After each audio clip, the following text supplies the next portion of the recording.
There's a kind of ache deep in the soul that words can't quite capture. It's not loud. It doesn't always come with tears. It's just there. Quiet. Persistent. A steady tug on the inside that whispers there must be more to life than this. Maybe you felt it in the stillness after the noise dies down. When the conversation ends and the room grows quiet. When the day is done and you're lying awake, staring at the ceiling, wondering why, despite everything, you still feel unsettled. It's not because something is wrong with you. It's not because you've failed or missed your purpose. That longing is not an accident. It's not emptiness. It's something sacred. It's the ache for God. We live in a world that rushes to fill every gap. Distraction is everywhere. We're told to scroll, to buy, to keep moving, to keep achieving, as if maybe the next thing will finally make us feel whole. But no matter how much we gather, no matter how loud the world gets, the ache remains. Because there's a part of your soul that was never meant to be satisfied by anything temporary. It was made for the eternal. For the one who made you. And no relationship, no success, no possession can take his place. That yearning inside you? It's not weakness. It's not a flaw. It's your spirit recognizing what it was created for. It's the quiet echo of Eden still ringing in the human heart. A memory of walking with God in the cool of the day. A longing for home, for communion, for belonging, for love that doesn't fade. The truth is, we long for God not because He is far, but because He is near, and our souls remember Him even when we forget. So if you've been feeling that ache lately, don't push it away. Don't cover it up. Don't be afraid of it. Let it draw you closer to the one who placed it there. He's not angry with your questions. He's not distant from your pain. He's near. Closer than your breath. And He understands that unspoken ache better than anyone else ever could. Because He's the only one who can truly satisfy it. There's a restlessness that lives inside all of us. A subtle, persistent stirring beneath the surface of our everyday lives. It shows up in the quiet moments, when the noise fades, when the crowd leaves, when the applause stops. And suddenly, we feel it, that sense that something is still missing. That no matter how far we've come or how much we've accomplished, it's not quite enough. We try to explain it away. Maybe we tell ourselves we need a new goal, a new relationship, a new city, a new beginning. So we chase. We hustle. We strive. We keep adding things to our lives, thinking that maybe, just maybe, the next thing will finally satisfy. But the truth is, even the best things in life can't fill the deepest places of our soul. Success can't quiet the longing. Love from others, as beautiful as it is, can't anchor the heart. Approval is fleeting. Pleasure fades. And when all the things we thought would make us feel whole still leave us searching, we begin to wonder, what is this restlessness? Why can't we be content? Why do we feel like we're always reaching for something just beyond our grasp? That feeling isn't something to be ashamed of. It's not a sign that you're broken or ungrateful. It's not proof that something's wrong with you. It's actually something sacred. That restlessness is a holy echo, God calling you back to Himself. It's the ache of the soul remembering its source. It's the divine reminder that we weren't made for this world alone. That all the things we chase are only shadows of a greater reality, Him. God doesn't shame you for your hunger. He meets you in it. He doesn't turn away from your questions, He leans in. And He gently whispers, you were made for more. That stirring inside of you, that discomfort that won't go away, it's not meant to torment you, it's meant to lead you home. To draw your heart back to the one who satisfies. So if you feel restless today, don't run from it. Listen to it. Let it guide you. Because it might just be the very voice of God, awakening something deeper in you, something eternal. There's something built into us, something deeper than logic, beyond intellect, beneath all the layers of what we think we know. It's this unshakable pull towards something greater, something more. Even when we can't name it, even when we don't understand it, we feel it. A longing. A hunger. A homesickness of the soul. That's not random. That's not coincidence. That's the mark of eternity, written into the very fabric of who you are. You were created with eternity in your heart. A part of you will always reach for something beyond this life because you weren't made to be satisfied by what this world offers. There's a reason why, even in our happiest moments, we sometimes feel an unexpected ache. There's a reason why the highest achievements still leave us with questions. There's a reason why we lie awake at night wondering if we're missing something. It's not because God is distant. It's not because we're broken beyond repair. It's because our spirit knows something that our mind hasn't caught up to yet. God is near. Closer than we think. Closer than the pain. Closer than the breath in our lungs. Often, we try to rationalize that longing or suppress it with distractions. We assume we just need to try harder, do more, stay busy. But deep down, the ache remains. Not because God has left us, but because He's stirring something inside of us. He's awakening us to our need for Him. He's reminding us that our souls were never meant to live disconnected from their Creator. The hollow feeling, the quiet ache, the subtle yearning, it's not a sign of His absence. It's the sign of His calling. So if you felt that unexplainable pull lately, don't ignore it. Don't brush it aside. Don't numb it with noise. That ache in your soul isn't an accident. It's an invitation. An invitation to draw near. To listen. To return. Because God is not hiding from you. He's drawing you in. With every unanswered question. With every longing moment. He's gently leading you back to the place where your heart can finally rest, in Him. We live in a world overflowing with options, things to do, places to go, people to impress, achievements to chase. And in the middle of it all, our souls are searching, reaching, grasping for something to make us feel whole.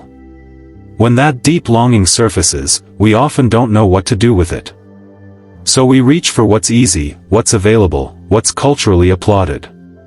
We scroll endlessly, drown ourselves in noise, keep our calendars packed. We chase pleasure, performance, perfection, hoping that one of these things will quiet the ache inside. But none of it ever does. Distractions numb us. Addictions mask us. Busyness convinces us we don't have time to deal with what our hearts are really trying to say. And before we know it, we've filled every corner of our lives, but still feel empty. Because the ache doesn't go away when we ignore it. It doesn't disappear when we try to substitute it. It only deepens, quietly, steadily, until we finally face it. And the hard truth is this, even good things can become false fulfillments. Work. Ministry. Family. Success. These are blessings, yes, but they were never meant to be replacements for God. They can bring joy, but not peace. They can give us purpose, but not identity. They can offer comfort, but not wholeness. When we try to make them the source of our satisfaction, we ask them to carry a weight they were never designed to hold. Eventually, everything else falls short. The high fades. The applause dies down. The to-do list gets done, and the emptiness lingers. Because nothing and no one can take the place of God in your life. That longing in your heart isn't a design flaw, it's divine design. It's there to lead you back to Him. You were never meant to be satisfied with substitutes. Not because the world is bad, but because God is better. Infinitely better. The only one who sees your deepest need and meets it with perfect love. So maybe today is the day to lay down what's been filling your hands, and turn toward the only one who can fill your heart. Not with temporary relief, but with lasting, soul-deep peace. Longing for God doesn't always feel like a dramatic spiritual moment. Sometimes, it's quiet. Almost invisible. It sneaks into your heart when you least expect it, like a pause in the middle of your day when everything should feel fine, but doesn't. Other times, it crashes over you like a wave, unexpected and unexplainable. A sudden rush of emotion. Tears you can't trace back to a reason. A deep sadness that isn't about anything specific, just this aching feeling that something holy is missing. It's not always pain, though. Sometimes, the longing shows up right in the middle of your joy. You're surrounded by laughter, love, even success, and still, deep inside, there's a quiet hunger. Not because the moment isn't good, but because your soul is craving something more permanent than happiness. Something eternal. It's as if the beauty of life only makes the ache more clear. We enjoy what we have, but still long for the one who gave it. We smile, but we're still reaching. And then there are moments, sacred, rare moments, when the longing finally leads us to surrender. When we stop fighting. When we stop filling. When we stop running. And we sit still long enough to admit, God, I miss you. I need you. I want you. In that surrender, something shifts. The ache doesn't always disappear, but it becomes softer. Lighter. It turns into peace. A kind of peace that doesn't come from having all the answers, but from finally turning toward the one who is the answer. This longing you feel, this stirring in your spirit, it's not weakness. It's not failure.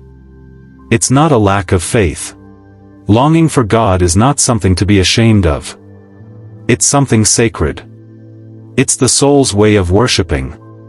It's a quiet reaching that says, I know there's more, and I want you, God, more than anything else. That is worship in its rawest form. Not performance. Not perfection. Just a heart that misses its maker. So don't dismiss the longing. Don't hide it. Let it rise. Let it be what it is, an offering. A prayer. A song without words. Because that longing? It's holy. Longing can feel lonely. It can feel like reaching out into the dark, wondering if anyone's really on the other side.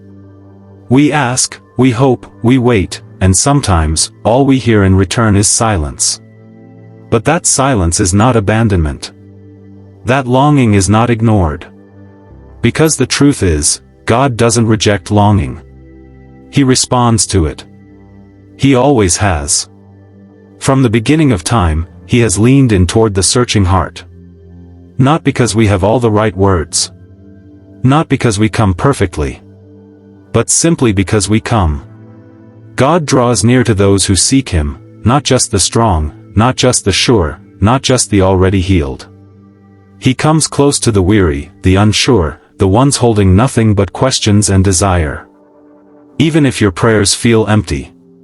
Even if your worship feels quiet. Even if your hope feels thin. The moment your heart begins to reach, He's already reaching back. He's already there. Closer than you realize. The ache you feel isn't evidence that He's far away. It's often the proof that He's near. Because longing for Him is the first step into intimacy with Him. It's in the longing that trust begins to grow. It's where dependence takes root. It's where we learn to love God not just for what He gives, but for who He is. When we bring our emptiness to Him, when we stop pretending and just come as we are, He doesn't turn us away. He meets us right there. In the quiet. In the ache. In the in-between. And slowly, gently, He begins to fill what nothing else could. Not always with answers. Not always with immediate resolution. But always with Himself. You're not chasing after a distant God. You're not begging for the attention of someone uninterested. You're being drawn in by a loving Father. A Father who sees your heart even when you can't explain what you're feeling. A Father who delights in your desire for Him, even when it's messy and incomplete. He is not hiding. He's inviting. He is not waiting for you to have it all together. He's waiting for you to turn toward Him, just as you are. And when you do, you'll find that He was already there, waiting, loving, drawing you in.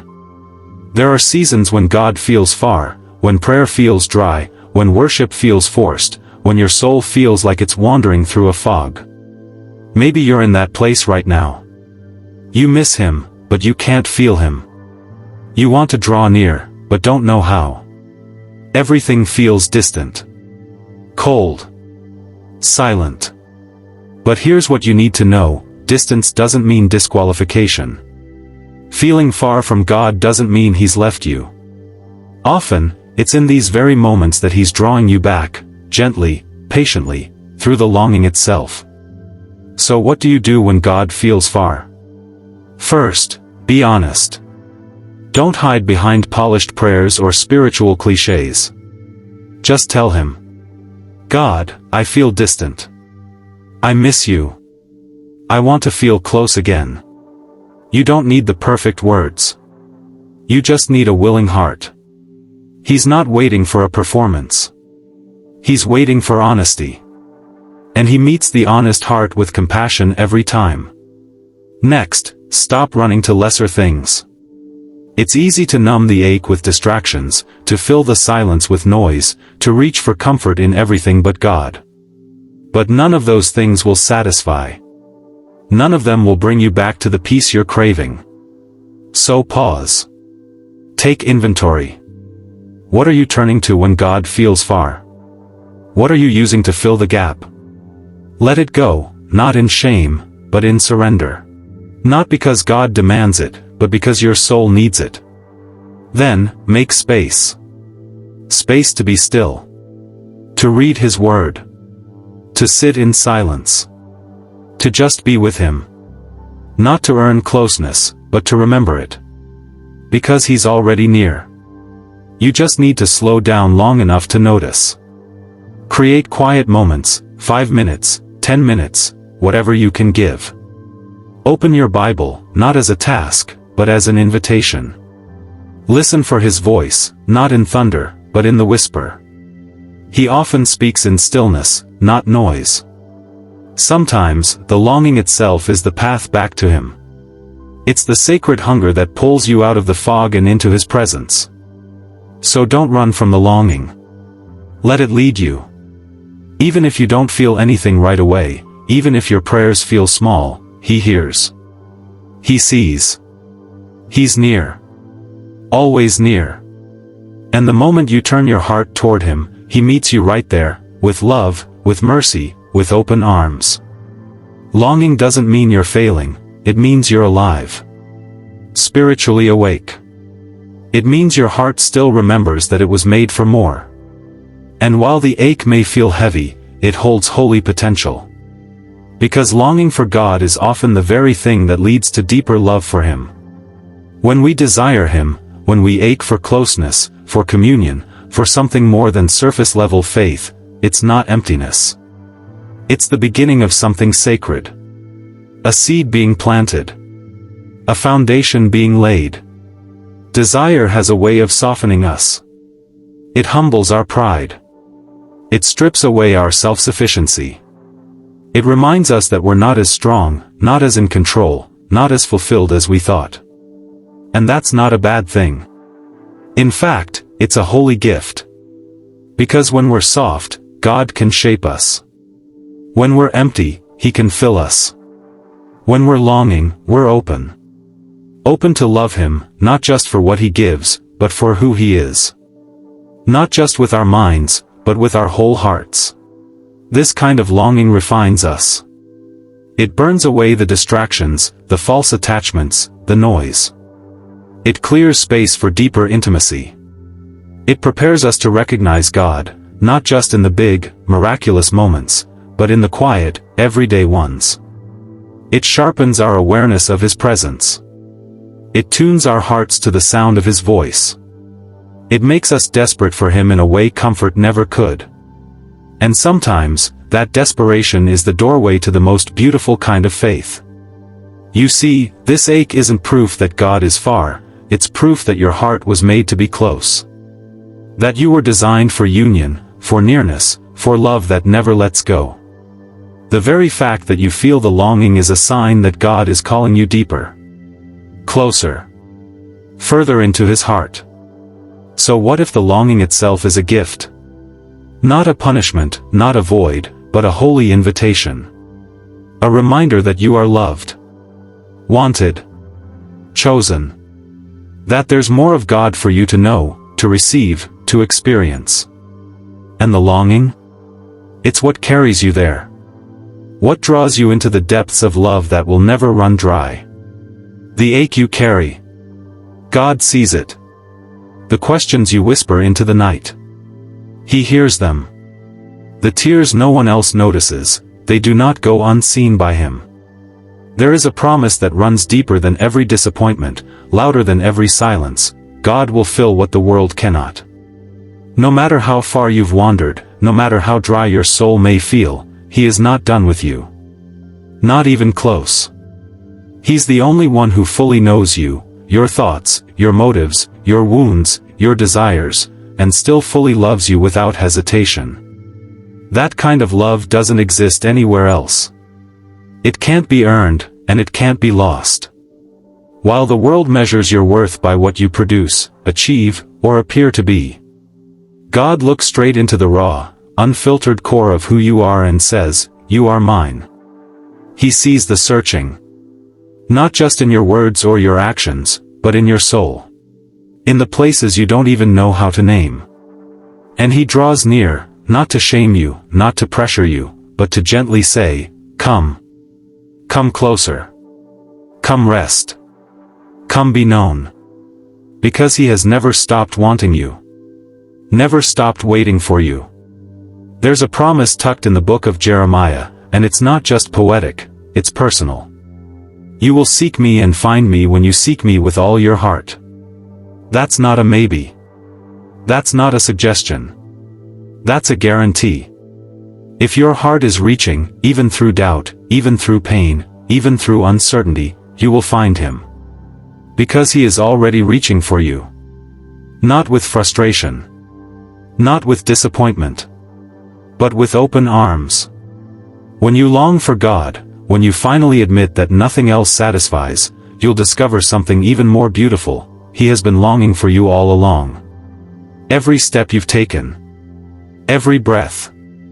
Every sleepless night. He's been there. Wanting closeness. Wanting your heart. Not your perfection, just you. So let the world fall short. Let the noise fade. Let every substitute be silenced. Because when your soul finally meets the one it was made for, the ache will be met with peace, and the longing will be filled with love that never ends. So if your heart aches tonight, don't hide it. Don't pretend it's not there. Don't push it down or drown it out with noise. You don't need to distract yourself from the ache, because it isn't your enemy. It's not a flaw in your faith. It's a whisper from your soul saying, "I was made for more." Don't numb it with busyness. Don't silence it with performance. Let it speak. Let it rise. Let it draw you to the one who understands every unspoken word, every quiet cry, every piece of you that feels empty and unseen. God isn't waiting for you to get over the ache, he's meeting you in it. He's not disappointed that you're longing. He's moved by it. Because that longing, that deep, soul-level ache, it's not proof that God is far. It's proof that your soul remembers him. That somewhere, deep within, you still believe there's more. Still believe he's near. Still believe he's worth the search. So don't run from the ache, run to God. With your questions. With your silence. With your fragile hope. Come just as you are, and fall into the arms of the one who's been calling you all along. He's not a distant God. He's a loving Father. And he's already drawing you home. Father, for the one listening, thank you for the longing. Thank you for the ache that reminds them they were made for you. Quiet every false voice. Strip away every distraction. Meet them right here, in their hunger, in their need. Let them know you're near. You haven't left. You've just been waiting. Fill their heart, God, not with answers, but with yourself. Amen.